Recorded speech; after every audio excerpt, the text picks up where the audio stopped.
And welcome to the first Celsius webinar. My name is Damien Coyle and I'm the Celsius Project Manager. I'll be presenting today's webinar. The agenda for today is an introduction to the Celsius project, an overview of the problem and the solution, and then a look at the progress that we've made so far and a look at the next steps. At the end of the presentation, we'll have a questions and answers session. The presentation will last for 30 minutes, followed by the question and answer session, which will last 20 minutes.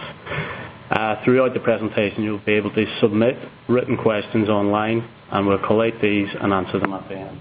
The Q&A panel consists of myself, Paul Turner, who is our Innovation Delivery Manager.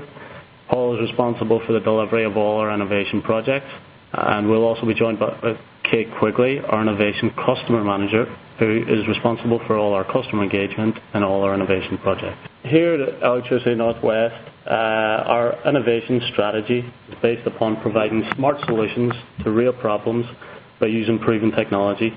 The aim of this is maximizing our existing assets, and this allows us to generate value for our customers and create greater customer choice.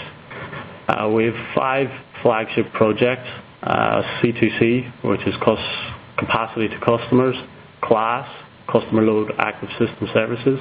Both these second-tier projects have now closed down and are transitioned to business as usual. Smart Street is taking the learning from C2C and Class and is applying it to our LV and HV networks. This is now in its trial period. Respond is a fault level management project, also second tier. And finally, Celsius, which is new funding mechanism, which is the National Innovation Competition. Celsius was awarded in December of 2015. It's a 4-year project. There will be 2 trial periods, one in 2018 and one in 2019. The project is worth £5.5 million, and we hope to generate up to £533 million worth of saving across Great Britain by 2050. Our project partners involved include Ash Wireless, who are providing our retrofit monitoring solution. This includes monitoring, the thermal monitoring and our power monitoring. Ricardo AEA are providing data management and analysing that data, as well as supporting a number of the studies. UKPN are providing lessons learned from past projects and collaborating on a number of workshops we're supplying. Impact Research are our customer engagement specialists. They will be carrying out our customer survey, and the University of Southampton will be peer reviewing a number of our studies, as well as investigating the asset health on our trial area to ensure that Celsius techniques do not affect the lifetime health of our. So what is the problem? Currently in our distribution substations, a number of our assets are rated by their current rating. This rating is a proxy for its actual thermal rating and doesn't take into consideration the environment the substation is in and a number of other factors affecting the heating of those assets. This can lead to underutilized or unnecessary risk to those assets. So what will Celsius provide? We hope that Celsius will look like using smart meter data in the future to feed into a thermal ratings tool. This thermal ratings tool can provide a 2-step approach for Celsius. The first step is applying monitoring at our substations. This monitoring will be able to enable us to identify areas of additional capacity available in our network. The second stage is a retrofit cooling. This retrofit cooling can allow us to release additional capacity. This in turn allows us to lower bills for our customers. And finally, it will also allow us to identify areas where we need to reinforce our network. So step 1, fit thermal monitoring. This phase will commence in October of this year, the installation phase, and that will run for 6 months through to March 2017. For this, we've selected 520 substations. These substations differ from configuration, asset type, substation environment, and in these substations we will be fitting a number of thermal couples and also power monitoring. Some of the sites will be installing internal temperature sensors inside transformers and also external temperature sensors.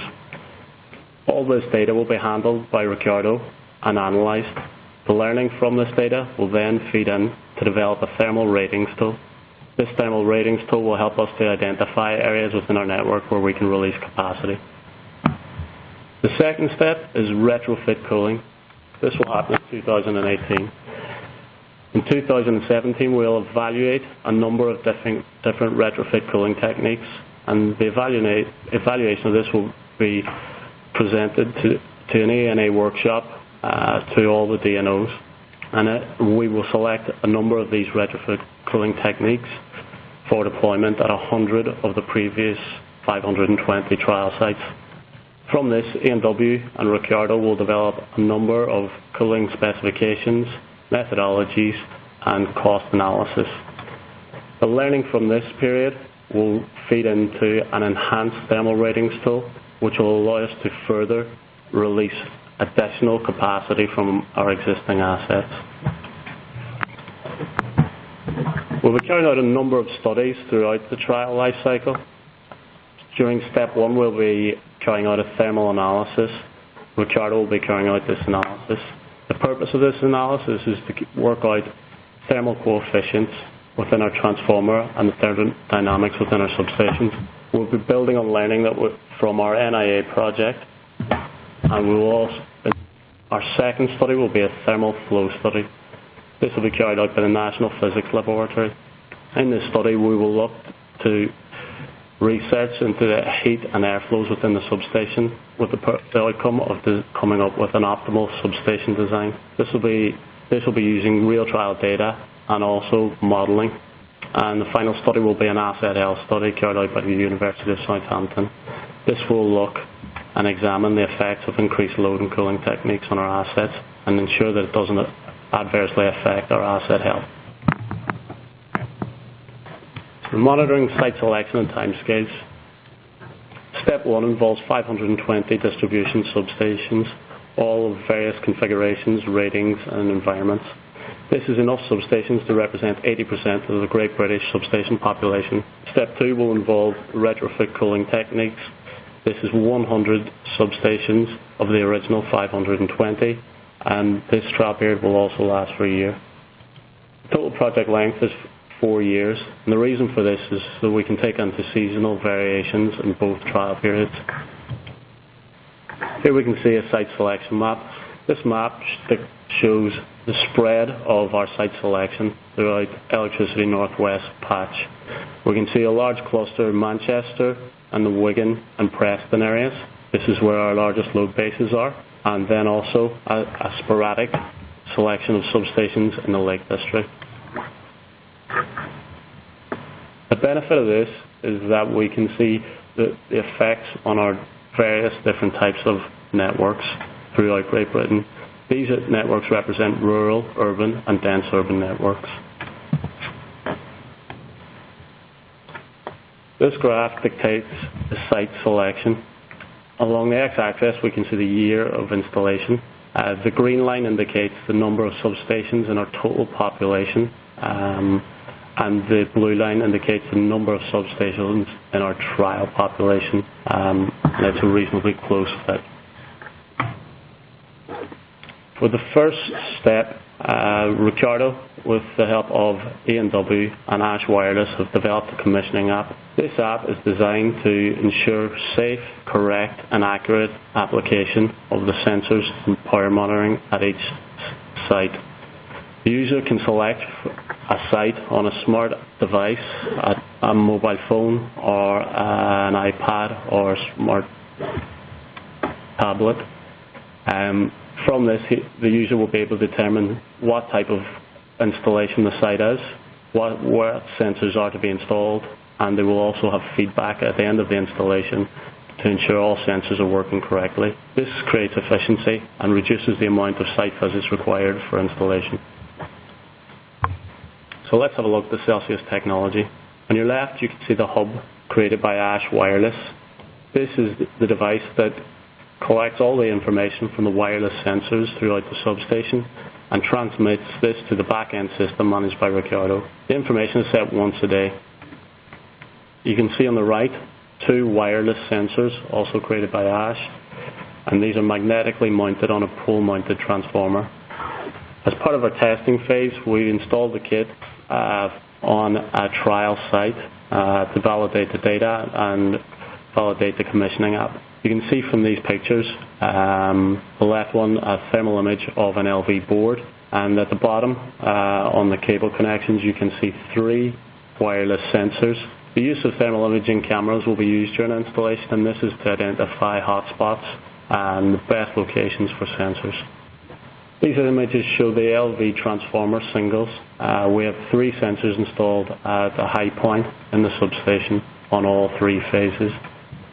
Throughout the substation we'll be installing sensors for high and low ambient temperatures as well as ventilation points to better understand the full thermodynamics within the substation and on a number of different asset types. The purpose is to understand how those assets affect temperature within the substation. And I really have 2 sensors installed on our transformer, so that's top oil and bottom oil.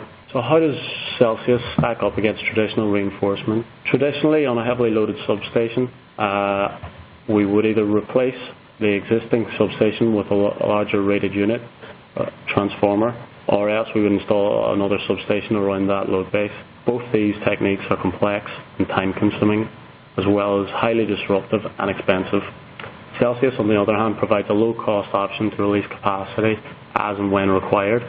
It's simple and quick to deploy, and will have minimal or no disruption to our customers. So no more cable lays or no more long outages for transformer replacement. Part of the customer engagement in Celsius, we have 2 hypotheses. First hypothesis is that customers in the Celsius trial area will find the implementation of innovative retrofit cooling techniques as acceptable as traditional reinforcement. So this is to say that they will find the installation of retrofit cooling as acceptable as the replacement of transformers or overlay of cables in the street. The second hypothesis is that customers who are educated to the need for and benefits of Celsius are significantly more likely to find it acceptable.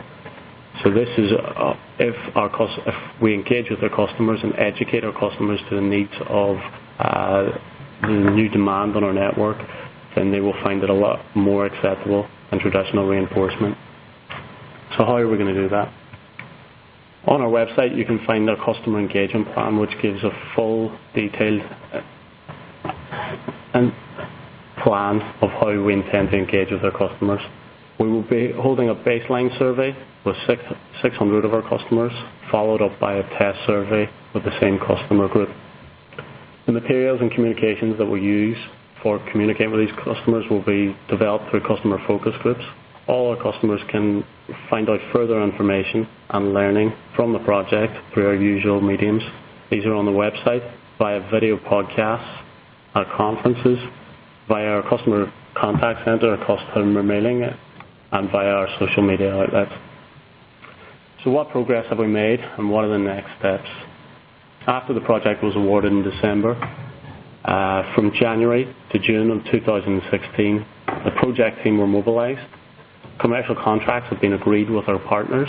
The customer engagement plan and data privacy statement have been approved and added to our website. In July through to September 2016, we've upgraded our existing website, and that is now gone live in July. We've carried out our monitoring site selection for Trial 1. We've developed and manufactured the monitoring equipment required for Trial 1.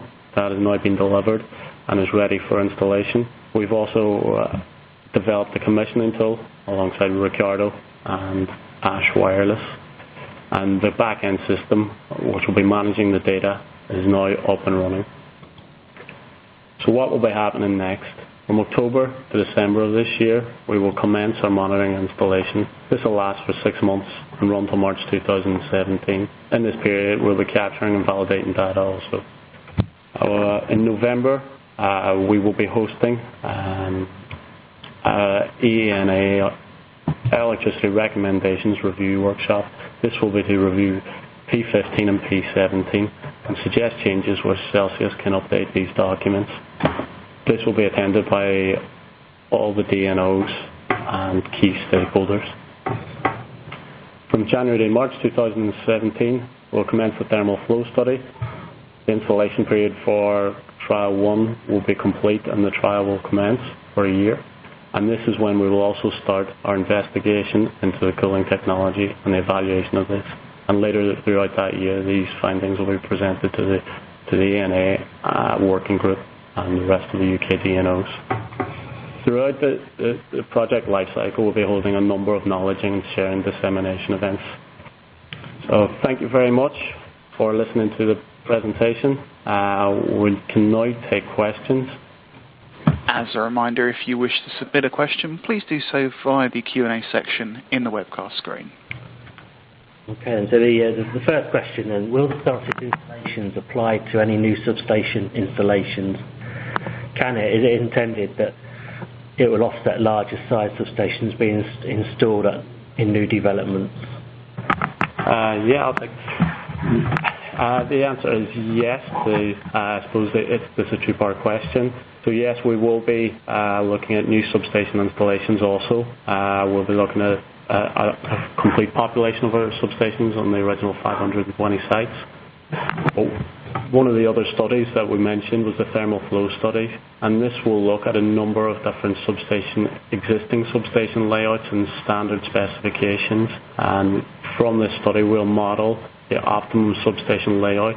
So we hope to change policy in terms of how our new installations are used and designed.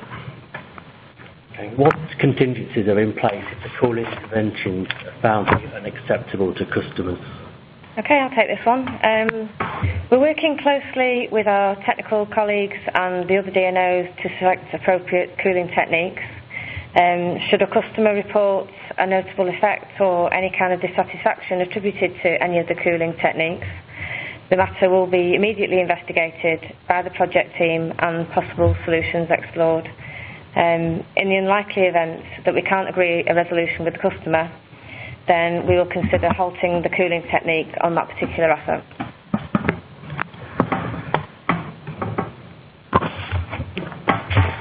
Okay. How will you deal with communication issues regarding the commissioning app and monitoring devices? I'll take this. For the commissioning process and all the monitoring devices. The monitoring devices, the benefit of this project is Ricardo are managing our back-end system and the data communication. This enables them to apply roaming SIM cards at all sites, so each site will look for the strongest signal, so that will improve on existing communications. For commissioning process, all installation users will be using a hotspot device to create a Wi-Fi network within the substation, using a roaming SIM card also to ensure that they can get signal. If signal cannot be got at any of the sites, they simply abort it and move on to a backup list of sites. What type of cooling will be used within the substation? At this stage of the project, we haven't selected our cooling techniques. We have a 6-month period beginning in March 2017 where we will be investigating a number of different cooling techniques and evaluating these. The outcome of this investigation period will be presented to an ENA workshop which will consist of the UK DNOs, all of which will be able to provide feedback on the findings and collectively agree on the best types of cooling that we'd like to see tested. So I suppose at this point of the project we don't know yet. What kind of changes would you expect your customers to notice? It's envisaged that the techniques will in some cases change the appearance of our assets. So they may change the appearance or the sound. So this may include an audio change associated with the fitting of a fan, for example, or a visual change associated with painting an asset or fitting additional equipment such as a fin. So it's envisaged that the survey will then test customers' acceptance of these different types of cooling techniques and the changes to them. Okay, what are the customer numbers involved in the research? Pre-installation of any of the cooling techniques, we will undertake a baseline survey which will involve 600 customers. 300 of those customers will be educated about the project, the problem, the benefits and the solution, and 300 customers will not be educated at all. Post-installation of the cooling techniques, we will then survey another 600 customers to establish the acceptability of the cooling intervention. Will the customer be expected to pay for the cooling power, or will the cooling be separately metered and billed accordingly? So on that one, if the technique of cooling enables a customer to have a cheaper asset, we'd expect them to have some form of contribution. But if the cooling actually just helps our own assets, we wouldn't expect there to be any contribution, because obviously we've got a reinforcement saving there. I suppose additionally to this, one of the studies that will be carried out will be a financial impact study as well at the end of the project, and how this transitions through to business as usual. So for the purpose of the trial period, customers will not see any of the cooling techniques or power used for the cooling techniques applied to at their bill. I think that's all the questions we currently have. We'll give it we'll hold the line for any more questions going on. Slightly ahead of schedule. As a reminder, any questions, please submit these via the Q&A section in the webcast. I feel happy to move on. If you do have any questions, we're always happy to answer them at a later date. Post the webinar. Also, you can see on your screen now a number of different methods to get in contact with us. If you want any further details about the Celsius project, you can get that at www.anwl.co.uk/Celsius. Similarly, you can look at any of the other projects or innovation projects we're involved on that website also. If you want to get in contact directly with the Future Networks team, you can do that by email, phone call, or else feel free to contact us via Twitter, LinkedIn and Facebook. We also have some videos on YouTube which give a bit more information about the project and some of the innovation projects that Electricity Northwest are involved with. Also, now this is the end of the webinar. There will be 5 questions, a poll, which will help us or help you provide feedback to us so we can improve the service. Thank you very much for joining us today, and I hope you enjoyed it. This now concludes the webinar. Thank you all very much for attending. You may now disconnect.